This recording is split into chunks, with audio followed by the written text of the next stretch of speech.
রুটি হচ্ছে, রুটি পড়ছে, দেখুন কেমনভাবে রুটিটা পড়ছে, দেখে যান কত সুন্দর রুটি হচ্ছে। দেখুন এই যে মিস্ত্রিদের রুটি করছে। 1 কেজি আটাতে 50টা রুটি। 8 কেজি আটায় কত রুটি হবে আপনারাই বলতে পারবেন। আমাদের এইটা একটা ভালো লোক, এই যে দেখতে পেয়েছেন, এ শুধু রুটি কুড়িয়ে যাচ্ছে, এর হাতের বিরাম নাই, শুধু মেশিনে রুটি কুড়িয়ে যাচ্ছে, আর উনি শুধু ঢুকিয়ে যাচ্ছেন আটার চালিটা। এ শুধু বার করে যাচ্ছে। দেখুন কেমন টাপ টাপ পড়ছে, গাছে জল পড়ার মতন কেমন পড়ছে দেখুন রুটি। হ্যালো গাইস, এই যে আর ওইখানে দেখুন কত লোক সবজি কাটছে, 3-4টে লোক সবজি কাটছে। আমি এসেছি খাবার জন্য। এই যে খাবার জন্য থালা নিয়ে এসে দাঁড়িয়ে আছে, গরম গরম রুটি খাবে।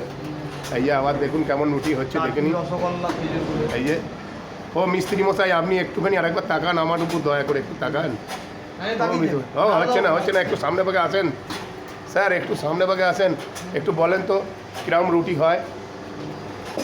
ঘন্টায় 600 পিস রুটি হবে। ঘন্টায় 600 পিস রুটি হবে, ঠিক আছে।